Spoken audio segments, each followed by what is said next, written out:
Welcome welcome guys to bug bug with Karan Rajdan. बहुत बहुत स्वागत है आपका। आज हमारे विशेष अतिथि, इनका क्या तारुफ करवाऊंगा। आप खुद से इन्हें जानते हैं, इनकी आवाज़ पहचानते हैं और कहने के लिए कह ही देता हूँ, भजन सम्राट अनूप जलोटा जी। शुक्रिया शुक्रिया करण जी। लेकिन मैं आपको बताऊं आजकल हालत क्या हो गई है कि 3 महीने पहले मेरा प्रोग्राम दिल्ली में था। अच्छा, 1000-1200 लोग बैठे सुन रहे थे। बड़ा जमा हुआ प्रोग्राम था, मुझे भी मज़ा आ रहा था, पब्लिक को भी। तो मैंने क्या देखा कि फर्स्ट रो में एक लेडी बैठी हुई, उनकी गोदी में एक बच्चा, वो रोता ही जा रहा था।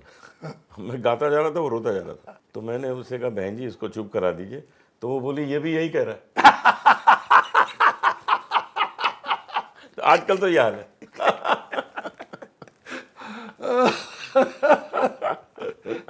क्या बात है।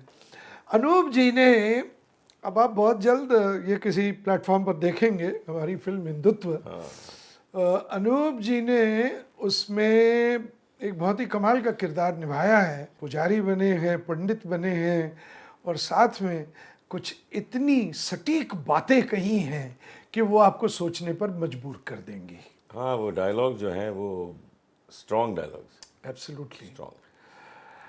क्योंकि ये बात हिंदुत्व में तो उठनी ही थी कि भाई अगर भारत छोड़ के भागना पड़ा हिंदुओं को तो फिर कहाँ जाएंगे। बहुत बहुत ही बढ़िया।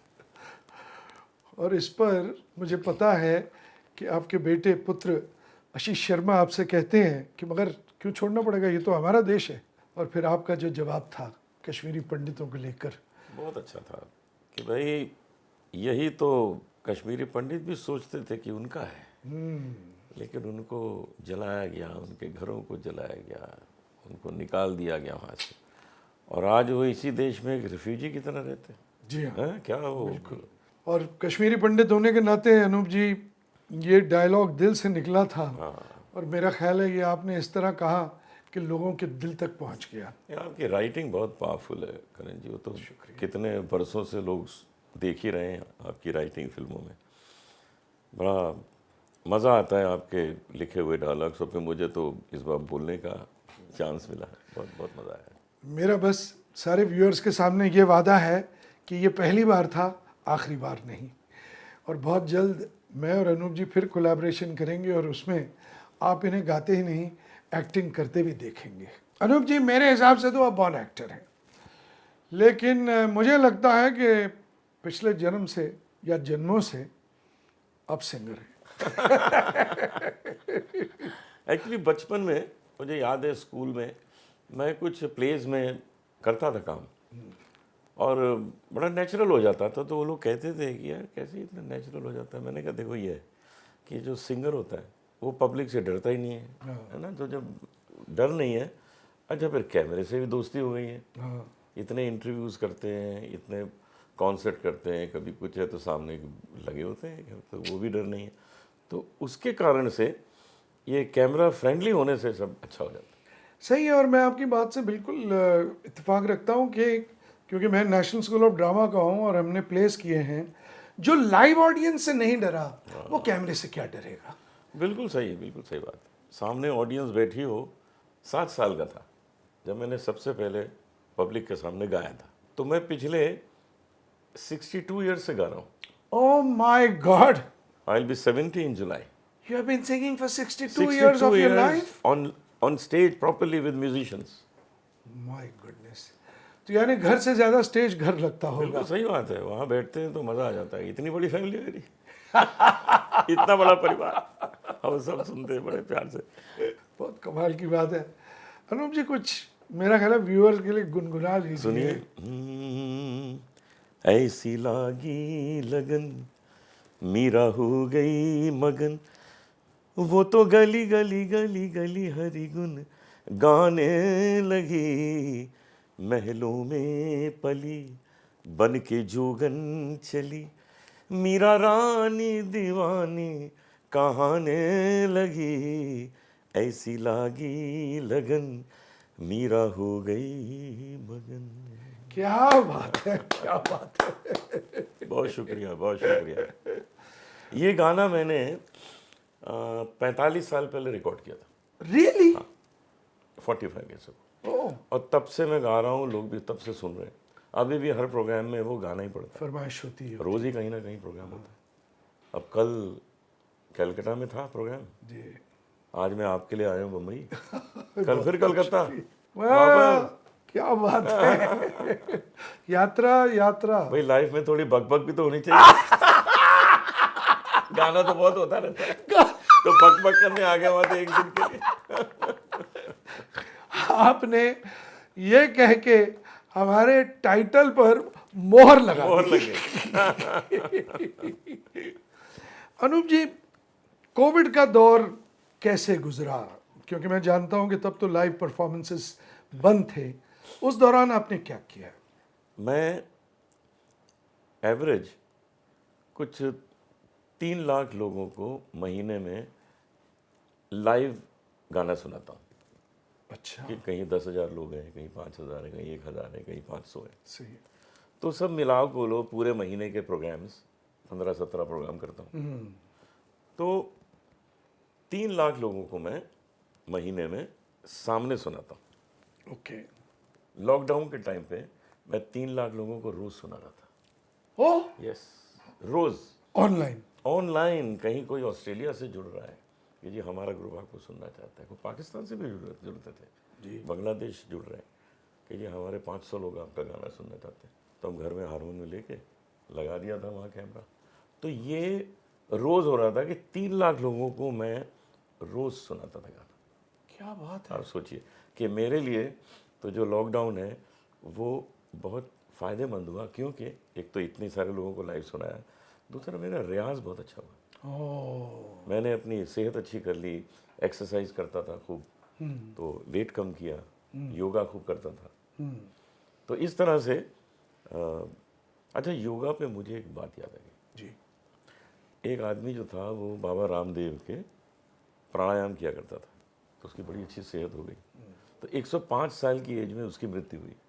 अच्छा। ऊपर पहुंचा तो स्वर्ग के दरवाजे पर एक बड़ी खूबसूरत अप्सरा ने उसको वेलकम ड्रिंक देके उसका स्वागत किया।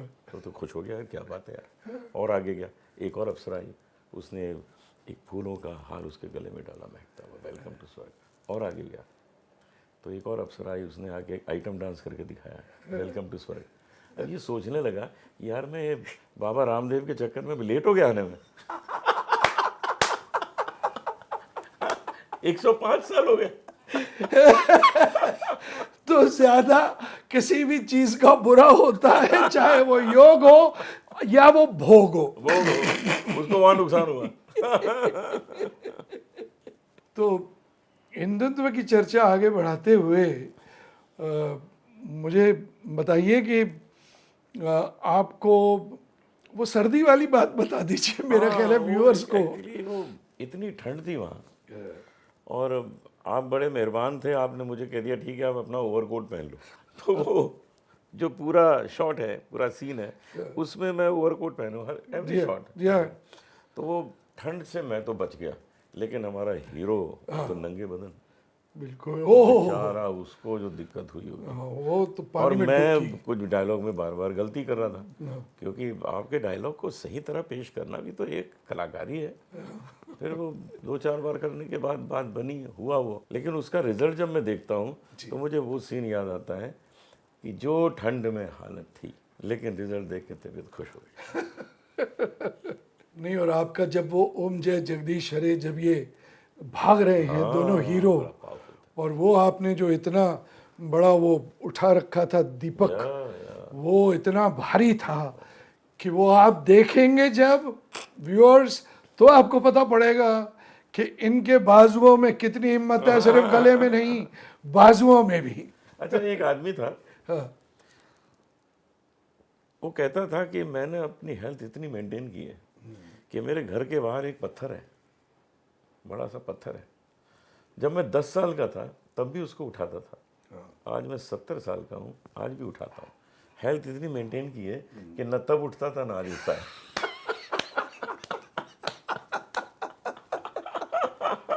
ये भी तो मेंटेन करने ये भी तो मेंटेन पता पड़ा 70 में उठ गया।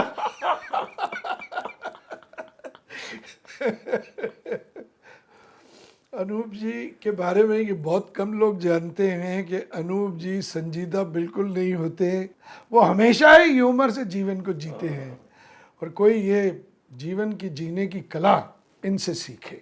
देखिए, भगवान की इतनी कृपा हुई है कि मेरा जो टैलेंट है वो ऐसा कोई ख़ास नहीं है। मैं कोई बहुत अच्छा सिंगर नहीं हूँ, इतने अच्छे अच्छे सिंगर दुनिया में हैं, लेकिन मुझे भगवान ने इतना नवाजा, इतना नाम दिया, तो मैं हमेशा मुस्कुराता रहता हूँ, उसको धन्यवाद देता रहता हूँ कि यार ये बच्चे ऐसे ही करता रहे यार ऐसे ही लग रहा।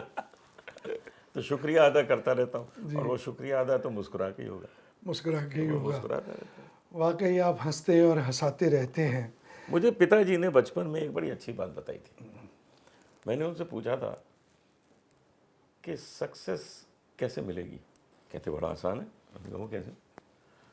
कहते अगर तुम्हारा टैलेंट 19 है और तुम्हारा व्यवहार लोगों से मिलने का 20 है तो रिजल्ट 21 मिलेगा। वाह, और अगर टैलेंट 21 है, व्यवहार 20 है, तो रिजल्ट 19 मिलेगा। क्या बात है। क्या बात कहती थी कि उसमें सारा कुछ है कि सारी अब आप दुनिया में जीवन कैसे का रहना सार, चाहिए, कमाल। कैसे रहना चाहिए, तो इतने सिंपली आपको ये बचपन में, समझा दिया उन्होंने। वाह क्या बात है, कमाल की बात है। तो लोगों से मिलना, अच्छी तरह लोगों की इज्जत करना, क्योंकि हर एक के मन में प्यार तो है ही है, इसीलिए मिलने आया है। हाँ क्यों बिल्कुल, मिलने आया है? किसको पड़ी है? बिल्कुल। अगर आप उससे मिसबिहेव करेंगे तो वो कहेगा ये इनका गाना सुन लेंगे टेप में, हाँ यूट्यूब में सुन लेंगे, यार क्या मिलेंगे जरूरत। लेकिन अगर आपने अच्छी तरह बात की तो कहेंगे यार इससे मिलना भी चाहिए। सही है। इसलिए व्यवहार, मिलनसार व्यक्ति बहुत ज़रूरी है, अपने नेचर में रखें। मैं सबको एक बताना चाहता हूँ वो वाकया। अनूप जी, मैं और हमारे हीरो आशीष शर्मा और मेरा ख्याल है कोई एक और मेरे रूम में बैठे थे ऋषिकेश में। तो वेटर आया और उसने कुछ रखा जो हमने ऑर्डर किया था। मुड़ के जा रहा था कि अचानक अनूप जी को देख लिया उसने, और वो सीधा गया, और ये बेड पे थे बैठे हुए, सीधा गया और इनके पैर को छू लिया और हाथ जोड़ के निकल गया। अनूप जी का जो डायलॉग था वो मैं कभी नहीं भूल सकता। अनूप जी ने कहा इसने मेरे पैर नहीं, संगीत के पैर छुए। बिल्कुल बिल्कुल सही बात, बिल्कुल सही। और जब भी हम सफ़र करते हैं, ट्रैवल करते हैं एयर में, तो सिक्योरिटी चेक इन वगैरह होता है, तो वैसे तो यूं बोर लुक दे के वो लोग देखते हैं कि हाँ भाई टिकट में ये नाम, हाँ चलो, ये नाम चलो, ये नाम, अरे नमस्ते जी।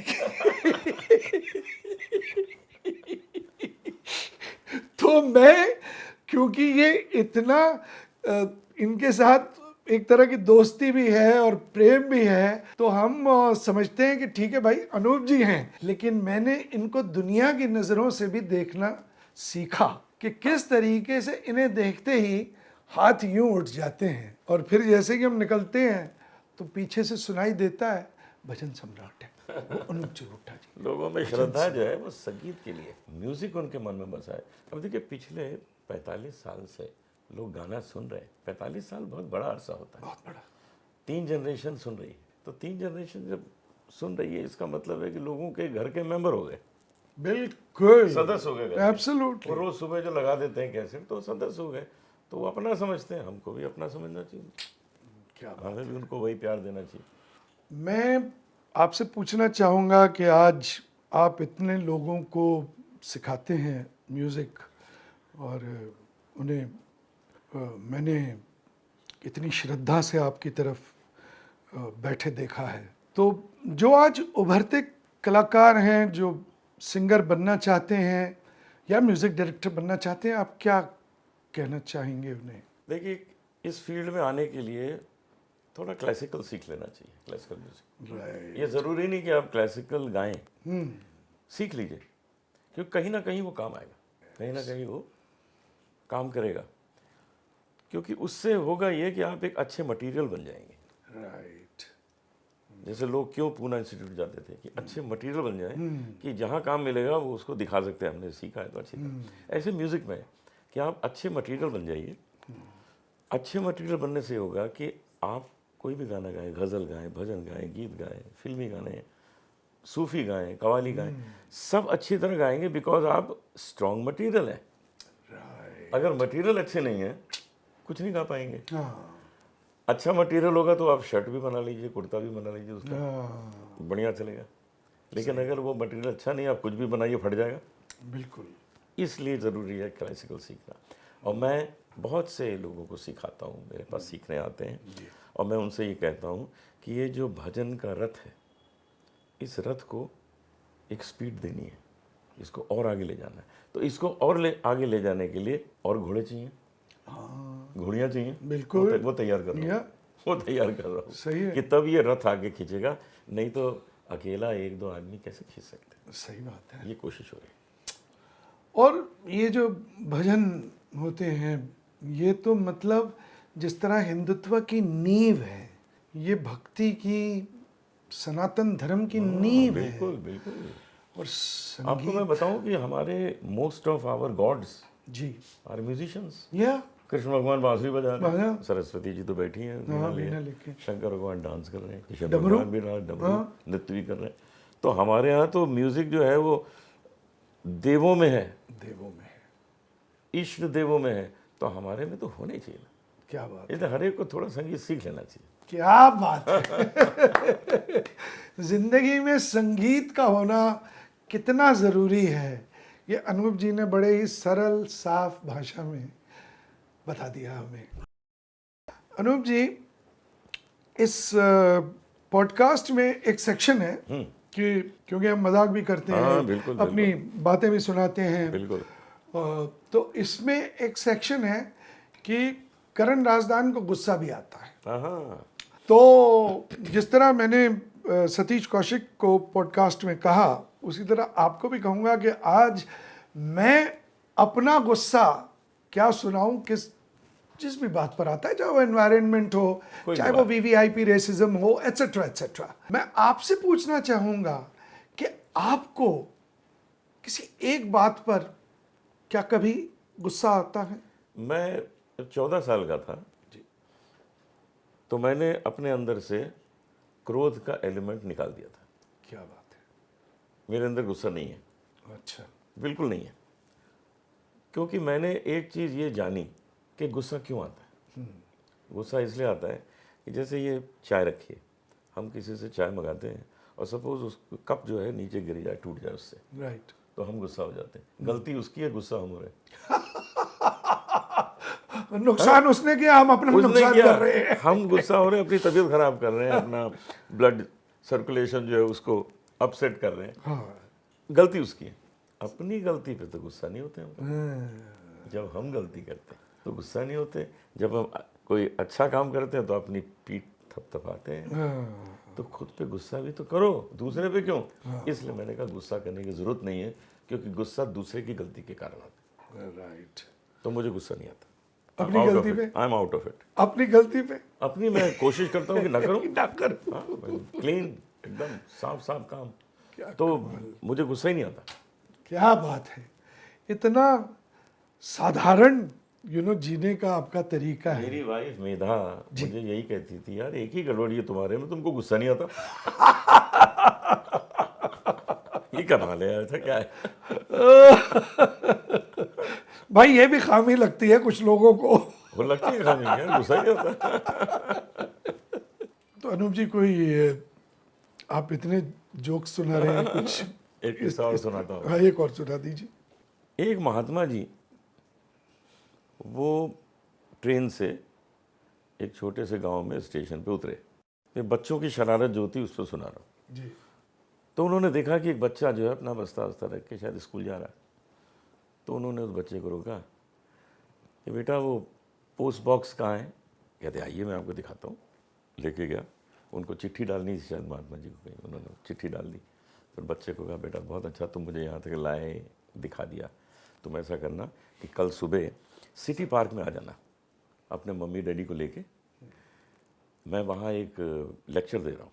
तो वो बच्चे ने पूछा आप किस विषय पर डिस्कोर्स दे रहे हैं? कहते मैं भगवान तक पहुँचने का रास्ता क्या है वो बताना चाहता हूँ लोगों को। तो बच्चे ने कहा आप अगली गाड़ी से वापस चले जाइए, पोस्ट बॉक्स का तो रास्ता आपको पता नहीं। भगवान का रास्ता कैसे पता? ये बच्चों की शरारतें होती है। करने से पहले ये पॉडकास्ट मुझे लगता है कि कुछ संगीत ज़रूर ज़रूर। गीत अब मैं एक गज़ल सुनाता हूँ। इरशाद। चांद अंगड़ाइयाँ ले रहा है, चांदनी मुस्कुराने लगी है, एक भूली हुई सी कहानी फिर मुझे याद आने लगी है। चांद अंगड़ाइयाँ ले रहा है, चांदनी मुस्कुराने लगी है।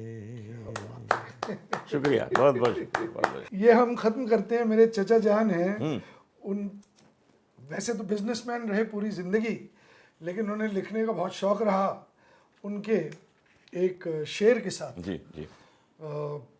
तो पेश है चचा जान का शेर। जिन पतंगों को उड़ने में मज़ा आता है, वाह।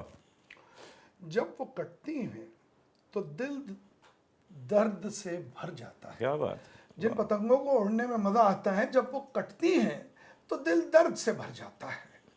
राज राज उनका तखल्लुस है। जी।